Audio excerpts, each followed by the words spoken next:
if I can introduce Craig. Craig, if you can turn on your screen, I can give a proper introduction to our next speaker.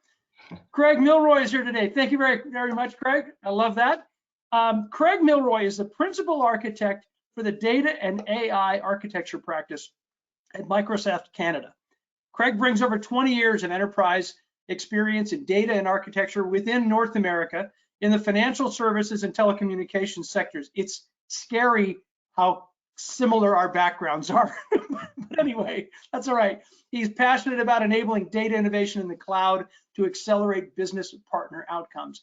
And I can't help but say, look over my shoulder. In order for any of this intelligent automation and the Web 3.0 and distributed finance, all this stuff requires enterprise architecture, the ability to handle AI. And Craig is sort of in the middle of that vortex of making all this stuff happen. Yeah. So Craig, I just set you up to now answer all of life's questions. Of course. And you're going to talk specifically about the role of the Chief Data Officer. So let me, I'm going to turn my screen off, let you share your screen, and I'll see you back when it comes down to Q&A time. Excellent. Thank you, Chris. And thank you, everyone, for joining this morning. Going to talk about today data-driven digital transformation, enterprise architecture, and the Chief Data Officer. In the past year, I've had the privilege to engage in about 132 conversations with Chief Data Officers, enterprise architects, data management professionals. This presentation is based on those discussions, those conversations. Lot of similarities in terms of the challenges that everyone is having around enterprise architecture and establishing the role of the CDO. So I'm going to sort of walk you through some of the conversations, and really the focus is on data-driven digital transformation. So let's continue the conversation beyond this presentation. Follow me on Twitter, connect with me on LinkedIn. Before I go on, I think a lot has changed in the last few weeks. Rapid, unexpected rate of change. Things change, but the rate of change that we've seen in recent weeks is unexpected, unprecedented as well. We have cyber war between nation states, loosely organized groups, guerrilla cyber warfare, cyber vigilantes, all vying to deploy ransomware, malware, and so many other capabilities to disrupt your data estate. The cost of cybersecurity insurance is increasing, and underwriters are reducing their coverage. So if you have one takeaway from today's conversation, today, tomorrow, this week, reach out to the following teams and individuals in terms of the Chief Data Officer, Chief Information Security Officer, or commonly known as the CISO, your organization's Chief Architect. Bring everyone together, whether it's through Zoom or Teams or in person would be ideal, but review the current security posture of your data estate. What was good enough yesterday may not be good enough today or even tomorrow. I think there is a real need to focus on data security, just in terms of how everything is transformed in recent weeks. So once that's done, we can certainly now focus on data innovation, data that drive digital transformation as we go forward. For digital transformation to succeed, organizations must embed data-driven intelligence into their current and future operating models, as well as identifying ways to accelerate the organization's use of data. With the emergence of data analytics, machine learning, and artificial intelligence as core to the modern organization, it is essential for enterprise architecture and the Chief Data Officer to partner and enable the future data-driven organization. A few things to consider in terms of digital disruption is a new normal. Change is constant, rapid, and sometimes unexpected. Data-driven digital transformation is all based on data. Data enables digital. Enterprise architecture and the Chief Data Officer partnership is key. Is it key in terms of to enable the organization's digital goals? Previously, you had enterprise architecture trying to sell the vision. I think now with the CDO in place, in terms of having that kind of overview with oversight of data, I think bringing the two teams together to kind of work on the future state and enabling the data goals, I think it's going to provide dividends for many organizations to come. Think back 24 months or about 2 years ago, where your organization was and how it's evolved since then. Think about how quickly it evolved in those first few weeks of global lockdown with COVID. You had many organizations that invested in technology, such as cloud and AI, to manage the disruption in response to the pandemic. Time to impact, innovation, and secure scalability was proven. The cloud and digital really proved itself in those first 2 to 4 weeks. It's now critical for these organizations to optimize their investments to enable real digital transformation. So take your learnings from those first chaotic days of COVID-19 and kind of rethink as COVID subsides and kind of leverage those that sense of urgency to deploy to enable your data and deploy digital capabilities within your organization. This includes deriving the right insights from wealth of data that's available to your organization. So not only can you compete within your within your industry, but compete on a global scale as well.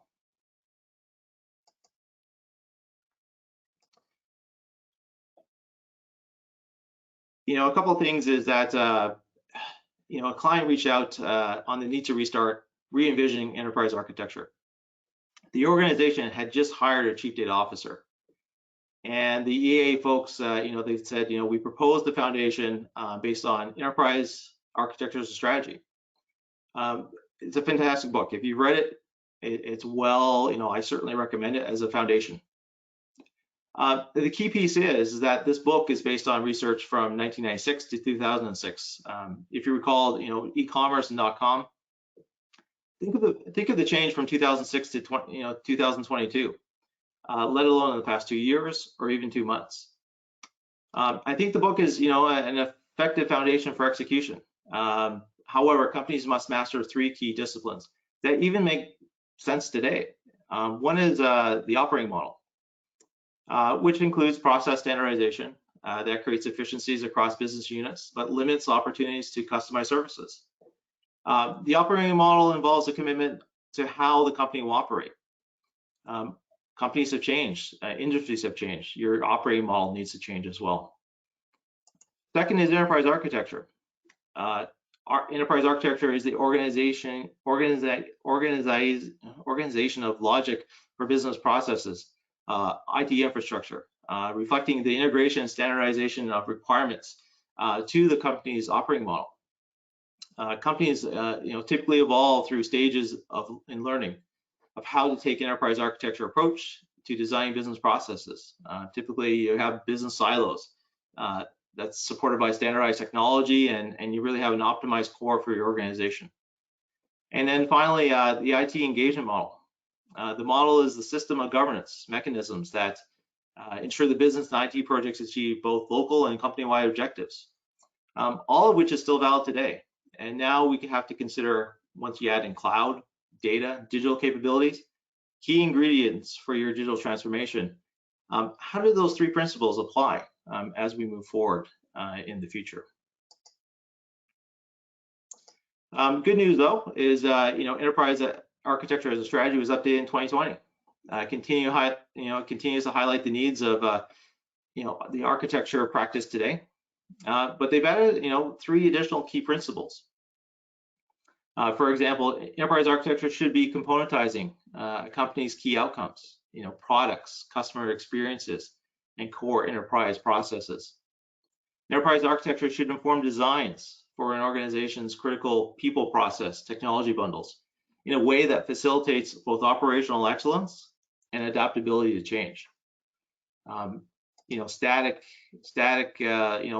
components are no longer, you need to think about dynamic and change and how to build those components. Principle 1, enterprise architecture breaks processes and products into components.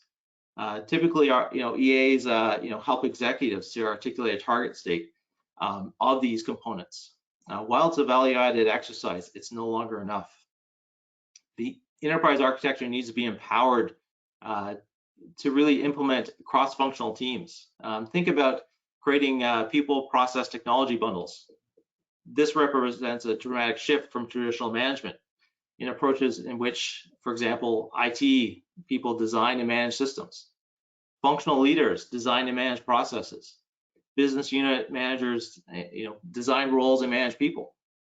This new model requires employees to be empowered with the responsibility for processes and technology within each component. Finally, principle 3, enterprise architecture influences strategy. Think about customer demands, empowerment of teams that naturally identify new opportunities inspired by the new capabilities of digital technologies. Data is now essential for digital transformation. Not sure if you've seen this slide before, but it screams out the data complexity, the application complexity that many organizations have seen. The number of applications that businesses now have to manage are increasing. In the absence of a strong enterprise architecture or investment in enterprise architecture, or even an organizational focus, you start to have this sprawl. I'm speaking with the chief marketing officer, the CMO. Typically here, marketing moves fast. We have an enormous appetite for new capabilities. There's no time for roadmap or strategy. We must get stuff done. And then you add on cloud capabilities, SaaS offerings in the marketing space have only compounded the data complexity of the landscape. Do you know where your PII data is? It's pretty hard to tell in this picture. With absolute certainty, you need to understand where your data is at all times.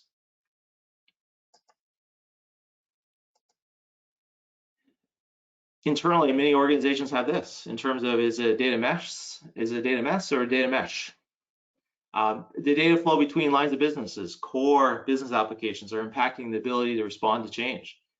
Typical commentary is that enterprise architecture doesn't seem to be working. Data management is out of control. What we need is a chief data officer. The CDO will solve this, however, not without help. This time around, I think the enterprise architecture team should use this opportunity to partner with the chief data officer. EA knows all the organizational secrets, the hidden data, as well as the internal black market of data. Think about the success. Enable the success of the CDO and position the organization on the path to data-driven digital transformation. Many organizations struggle with data and many business objectives are out of reach. For example, single version of truth. How do we reduce data duplication and data sprawl? How do we start to break down those data silos? How do we connect all relevant data to create new opportunities and insights? How do we empower everyone? The democracy of data. How do we create efficiencies? In terms of gathering, managing, access, and use of data. And I think the key piece here, in terms of how I opened, privacy and security. How do we meet and exceed compliance and regulatory requirements?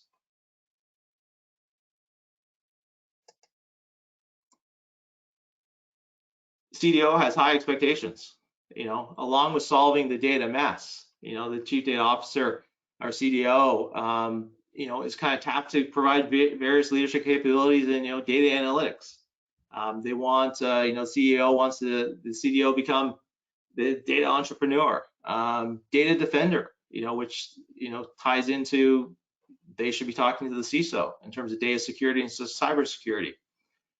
The data architect, I think this is a fantastic linkage to tie enterprise architecture to lead the data conversation from an architecture point of view. They also look for, the CDO to become the change agent, the influencer, the evangelist to take the organization forward, to move the organization from where it is today and really enable that data-driven digital transformation. Plus, on top of that, protecting data from breaches and attacks. The CISO has the organization overall. We'll push this, security conversation to the CDO because he or she knows where the data is. So that's, I think, an opportunity for the EA to kind of work with the CDO to kind of establish that framework. Originally, CDO was there to persuade regulators that the organization is adhering to complex regulations. This was the most common objective for the chief data officer role when it was created nearly a decade ago. The CDO should re-architect and enable substantial data modernization initiatives, as well as partner with the CMO, CFO, CIO, and all the C-suite to enable their data-driven initiatives. I believe we're asking too much of the Chief Data Officer. Hence, I think the short tenure that you've seen across the board with CDOs. I think it's time for enterprise architecture to align and partner with the Chief Data Officer to enable success, not only for EA and the CDO, but for the organization. Recent survey, I think, came out in January this year by Microsoft Canada in terms of empowering Canadian organizations to make most of their data. We surveyed about 658 decision makers from Canadian organizations across public sector, private sector, nonprofit, ranging from micro organizations to large enterprises. And a couple of key insights I think are worth noting. All the insights below 50%, which caused, I think it's an alarm bell in terms of 46% of organizations aim to become more data savvy. 34% currently use analytics tools or services to generate insights. 34% plan to make better use of their data that they have and make it a priority in the organization in 2022. 18% have plans to adopt data analytics tools or services this year. I think there's an enormous opportunity ahead for the Chief Data Officer and enterprise architecture to lead the way. Typically, these numbers should be much higher. Perhaps people don't realize the value of data or the need to transform the organization as they move forward.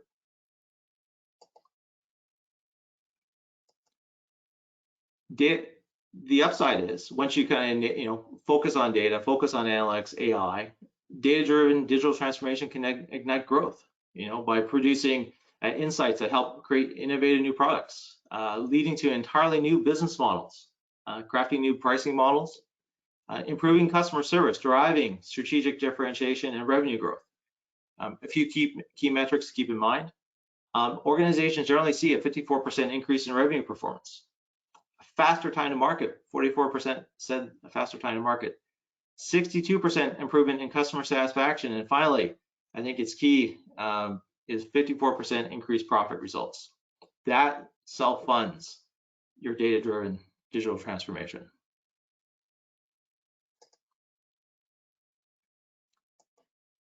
A financial services example in terms of global financial institutions perceive threat of disruption from several angles. The combination of the global financial crisis that we had 10 years ago you're still seeing that today. Digitization has completely transformed the financial services industry landscape. It's opened up the ecosystem to agile, innovative startups and adjacent industries.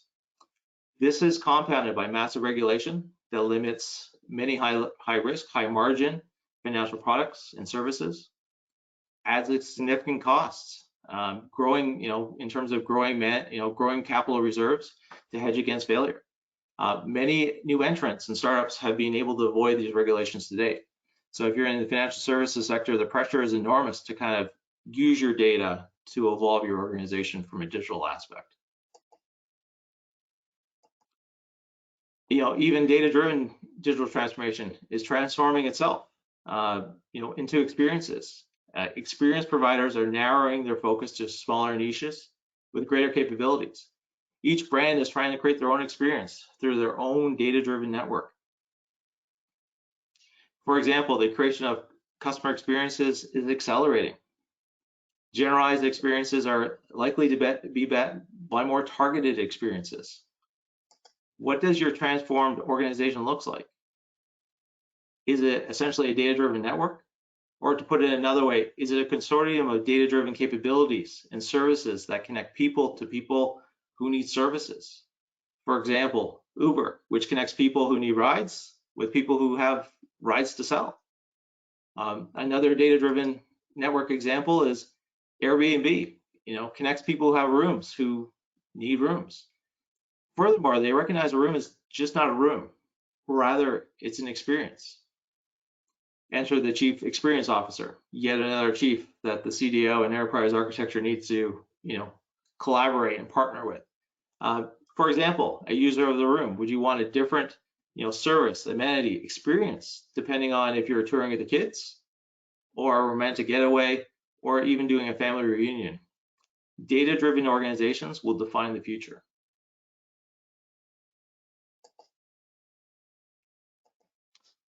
Some good news and bad news. In terms of digital transformation is frequent, but fails. Transformation is hard. Unfortunately, it fails about 70% of the time. 72% of the time, it's all due to people factors, skills, resources, disruption, agility, complexity. It's really, how do you start to change the organization to think differently? Different around data, different around digital. Companies that are focused on using technologies to improve efficiency, but missing opportunities to transform their businesses. The need is to deliver compelling data-driven customer experiences.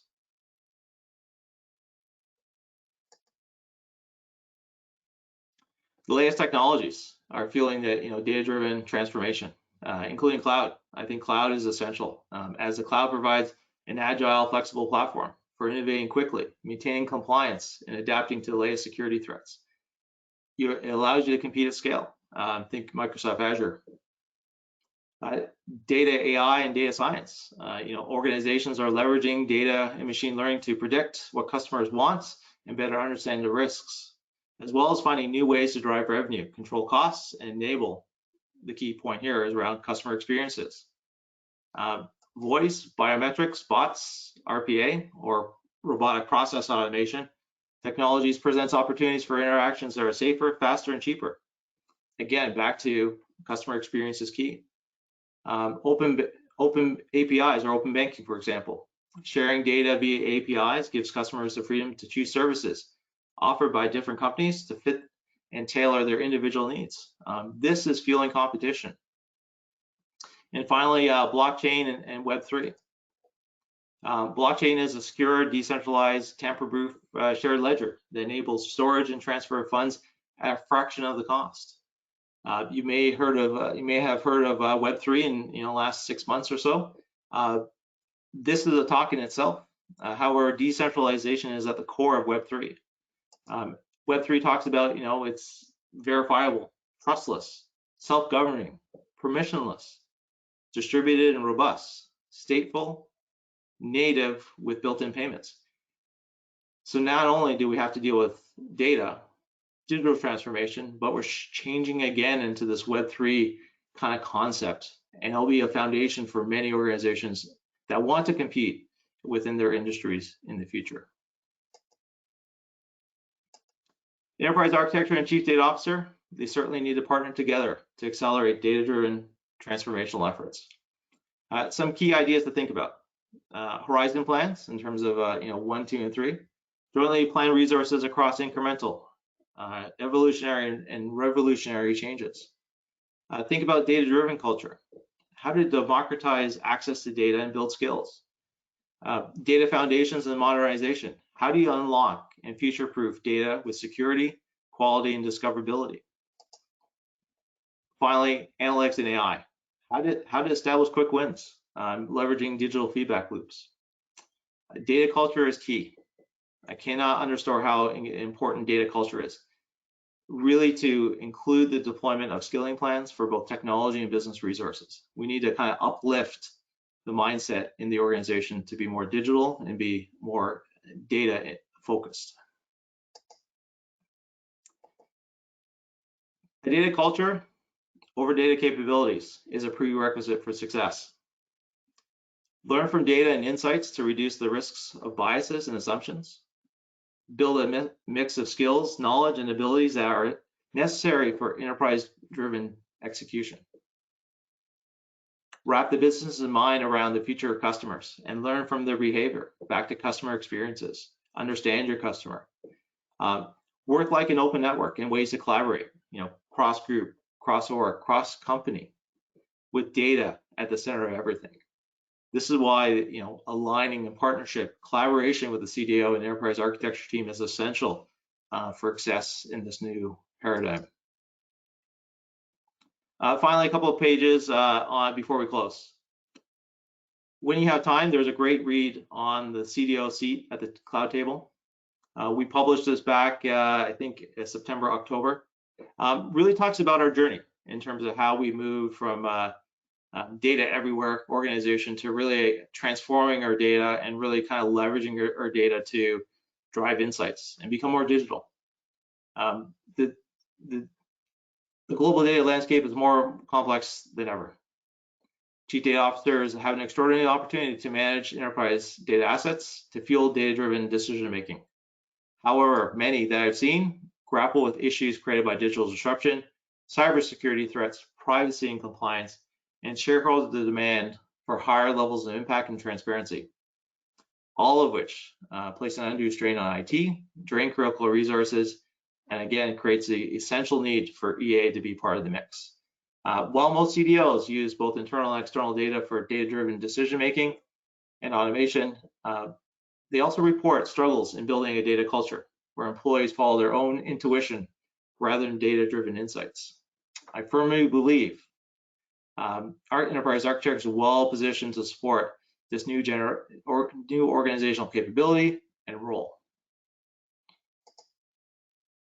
Finally, Microsoft Data Estate, a small vendor plug here in terms of the Azure capabilities. Certainly can support your data modernization in terms of future-proofing your data platform, connecting all data and key metrics, insights and analytics in terms of understanding your customer behaviors to generate insights. Think Synapse and Purview. Data science, AI power connected experiences. Finally, the data ecosystem, enterprise-grade security, high-quality discoverable data built on a data mesh foundation. If you haven't read, there's a lot of shift in the data conversation from traditional data warehouse, data lake house into the data mesh foundation. So much more to come on that. In summary, a couple of key points in terms of recognize the human side of digital transformation. Consider that data-driven digital transformation can be challenging for leaders and employees alike. Emerging digital technologies are disrupting everything from supply chains and manufacturing to selling and distribution. With increasing expectations of customers for experiences, no organization can afford to delay. It's about today, acting today rather than tomorrow. Align around customer centricity. While vision and strategy matter, hard work, influencing, and relationship building are required to evolve into a mature, data-driven organization. Customer-centric organizations develop solutions to address customers' evolving needs, desires, and experiences, rather than simply selling their existing products and solutions. Build a data-informed culture by upskilling existing resources. Data-driven transformation requires upskilling of resources so they can harness digital tools and data. Not everyone needs to be able to code or understand the underlying mathematics of artificial intelligence. However, all employees require a basic understanding and comfort of working with data. Just no more than Excel 101. Too often, data-driven transformations don't focus time and resources in developing employee skills and capabilities. And finally, manage the power dynamics that come with data. Don't force, don't create a data-driven culture, but rather a data-informed one. Data shouldn't be touted as a replacement for expertise or experience. So I appreciate your time today. Hopefully this provides some ideas around data-driven digital transformation. The partnership between enterprise architecture and the chief data officer, I think, are really key to enable your organization to transform digitally and really move the needle in terms of meeting the new business models that are coming down, industry change, and really rethinking how you want to create those intimate customer experiences and really think differently about how you engage with your customer. So until now, I'll hand this over. Fantastic. Well, Craig, I want you to, if you can take off your presentation. Although if anyone wants to capture your information, hopefully they did. If not, they can follow up and they'll get your contact information after the presentation. So that is a deep dive into the importance, the complexity, the strategic power of what can be done with data. And when I'm listening to that, I have several questions I want to ask you and that others want to ask you. But here's the first question, just the overall picture, as I'm taking it from your talk. Data, I want to say data is king, but that's such an overused cliche. Data is so important, and yet enterprise architecture has to set up the way the business runs. Data is what's going in and out of these applications, et cetera. The IT organization is starting to sound to me like a very complex world. Now, it's of course always been a complex world, but can you talk a little bit about how do you deal with bringing these people together so that they are pulling the same wagon? You know what I mean? I was going to use the word governance, but governance is such an abstract term. Governance is that business process. You must do it. However, I think there's the informal governance in terms of relationship building, influencing, collaboration. That whole reaching out. If you're from EA to the chief data officer, the CMO, chief marketing officer, and others, to understand what their pain points are, right? And really build out. And then start to, once you understand those pain points, start to paint a picture. And, here's an opportunity roadmap for them, and bring everyone together to kind of align on that, roadmap and strategy. You gotta sort of, build that relationship out so you can guide them. Take their hand and kind of show them the path forward. By governing by decree doesn't necessarily, I found that a lot of organizations adopt ways to avoid governance, right? In terms of, we will kind of, keep our projects under a certain financial value or certain lower risk criteria, so we don't have to go through the governance process. And that's, you kind of look at the picture I show of the sprawl, the application sprawl in the cloud.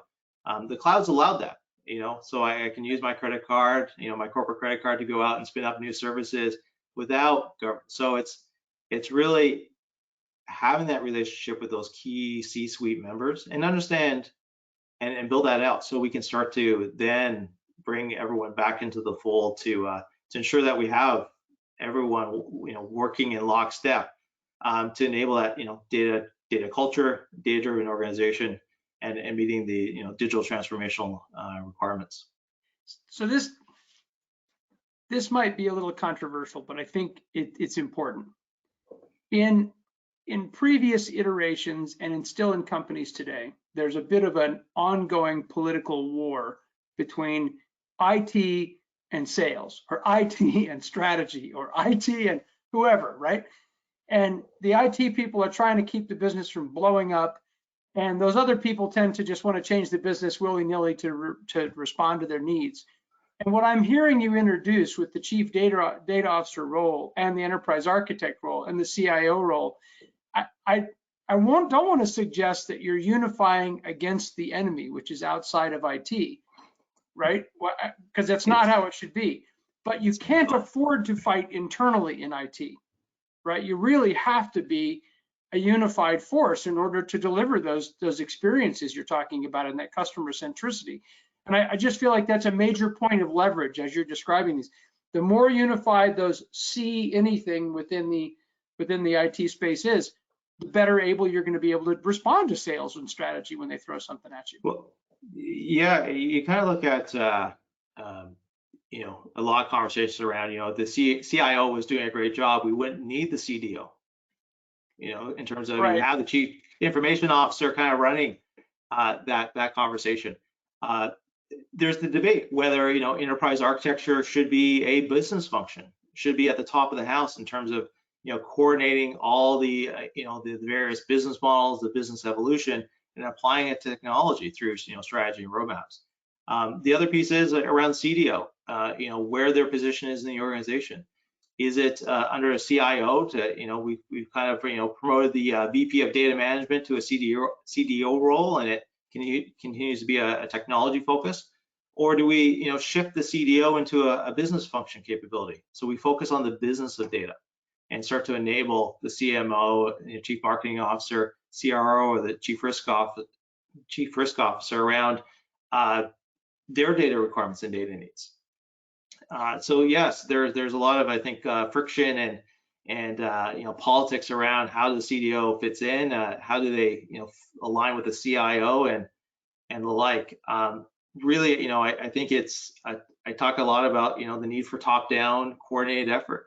The CEO at the end of the day is responsible for the success or failure of the organization. As we move forward, I think the CEO and the CDO need to be tightly coupled around data. And the CIO is going to enable the the platform to support the business data conversation. But he or she needs to kind of work with the folks to define the future state of the organization that's based on data. I listen to this and I think about the analogy of manufacturing cars in the United States in maybe the 50s going into the 60s, where the designer would go out and make their super sexy car out of clay, right? And then the engineer would go make an engine, and the air conditioning guy's making an air conditioner, and the upholstery lady is, whatever. All these different people are doing their things. And then they would have this mad clash together, which is one of the reasons American cars were so crappy at that period of time, quality-wise, right? They were. And to some degree, I hear some of this, right? Some of these different roles, everyone has their own kind of view. Well, what they did in the auto industry is they put them all together. They didn't let the designer sit in a different room as the engineer, right? They actually had to talk to each other, had coffee and lunch, and say, that is never going to get built, man. You got to you got to change something. And I kind of see the analogy similar. Well, it is. So you talk about data platforms, customer experience platforms. If you look at what GM's doing now with their electric platform, they're creating a platform where the top of the car kind of plugs on to their electrified wheels and motor. So completely rethought, re-engineered the whole thinking around what a car is into a platform, right? Which is now you have that standardization platform across your suite of vehicles. Similarly, that's what we're trying to do internally is how do we start to build those platforms for data and customer and that's have that commonality, right? Yeah, great connection. You and I can talk all day about analogies, but that was a good point. It's spot on, right? Yeah. I do have a technical question for you. That technical. It's kind of a very specific question. So, you talked about moving, how important it was that the cloud, that says information the data can be managed in the cloud. Well, it's so easy to just say dump it in the cloud. It's like dump all your photos on the external hard drive. You can never find them again, right? Do you have some ideas? I mean, given what your job is, do you have some ideas of frameworks that can help accelerate that process so that you're using the cloud in an organized way? Yeah, Microsoft and just recently, probably about 18 months ago, partnered with the Enterprise Data Management Council, which is a global consortium of stakeholders. So they, a lot of the New York banks and New York, Wall Street banks went to the Enterprise Data Management Council and said, listen, we're having challenges moving data to the cloud. Right. And it just wasn't one bank, it was 10 banks. And they were reinventing the wheel of how they're moving data into the cloud.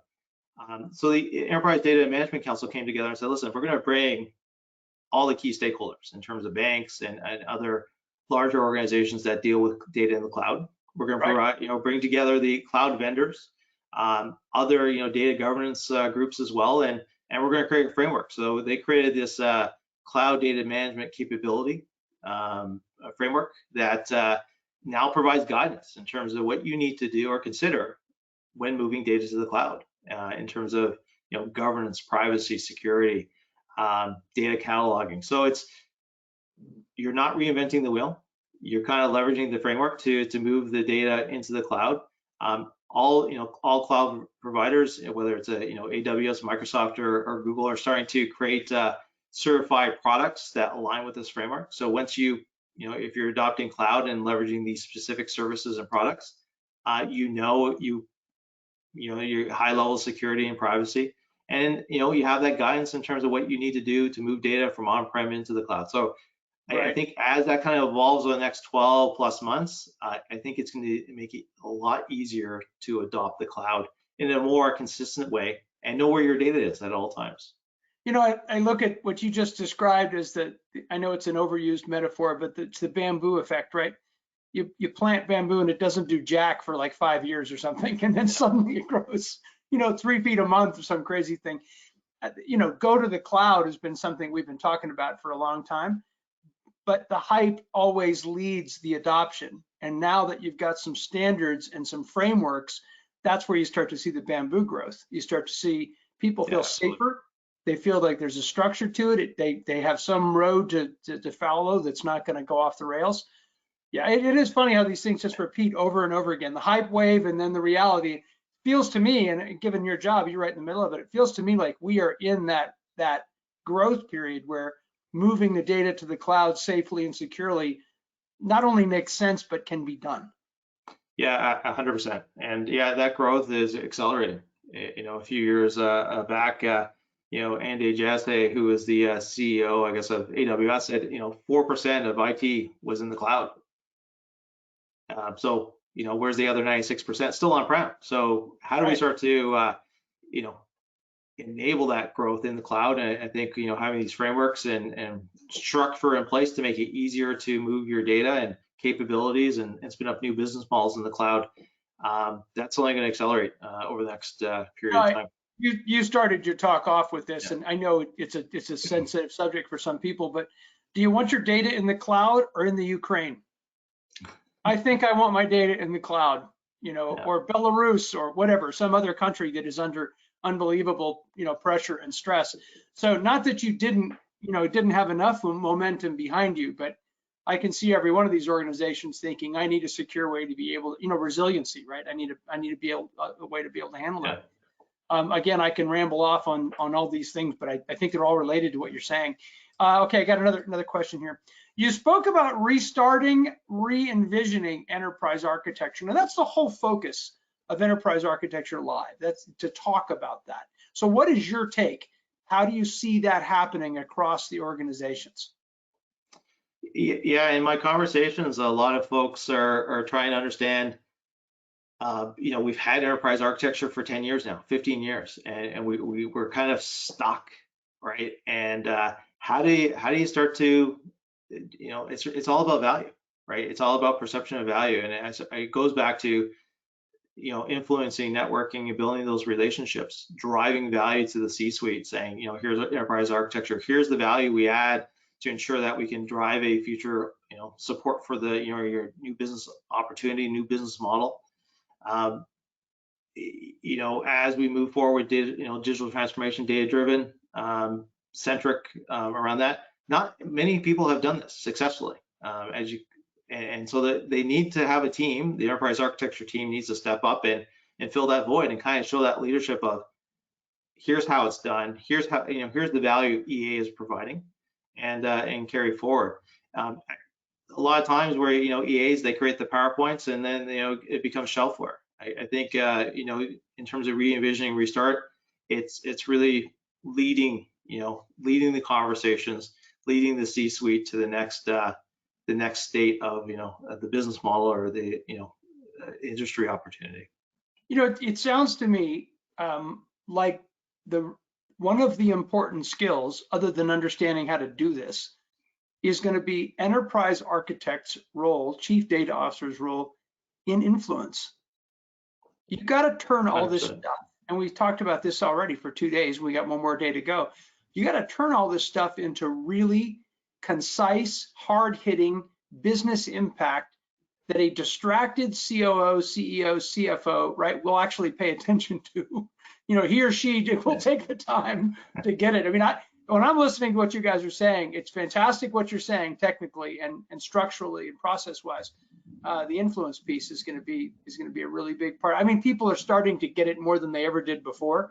I think of my early days in career, IT was not, and I have a computer science degree, so I mean, I'm with you. I'm in your tribe. So anyway, look, we are out of time. Craig, that was fantastic. You made your contact details available to people. I want to thank you for joining, for taking your time out of Microsoft. It's not like Microsoft, you got nothing to do up there in Canada. I appreciate you taking the time to join us on the session.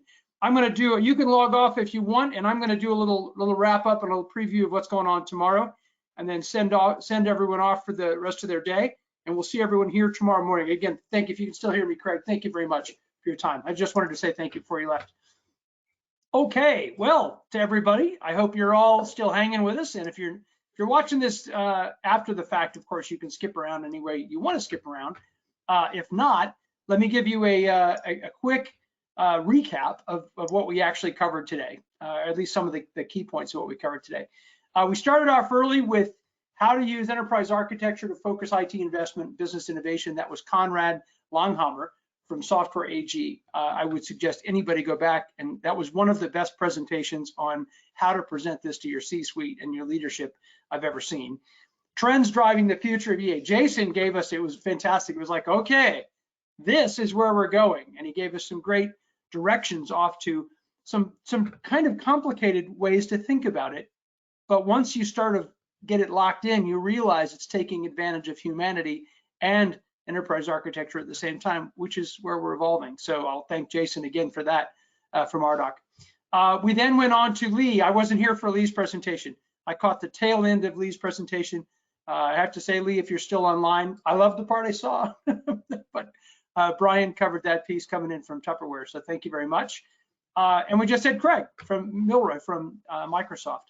And he was talking really about that role of the chief data officer and the dynamics between all the other roles. So tomorrow we are going to kick off with utilizing enterprise architecture and business capability, modeling to drive strategy and strategic technology investment. So that's a key modeling piece. Sandeep Dumad will be here from the CPP Investment Board. We're going to have a talk from Oscar Stark from Liberty, the Chief Strategic Enterprise Architect. That's a journey and a roadmap kind of approach. And then one of my favorite companies in the whole world, Mars, because they make stuff I really like. Lee Bogner will be here, Global E-Commerce Enterprise Architecture and Innovation Strategist, how enterprise architecture's leadership delivers value-based strategic innovation. Anybody hearing a theme? It's all about innovation. We will see you all tomorrow. Bright and early for me, hopefully not as early for you. Oh, sorry, I left off one presentation. Mateo Adebayo from Sanofi. So if you all know Sanofi, hopefully that's a firm that rings a bell. It certainly does for me with my time in Europe.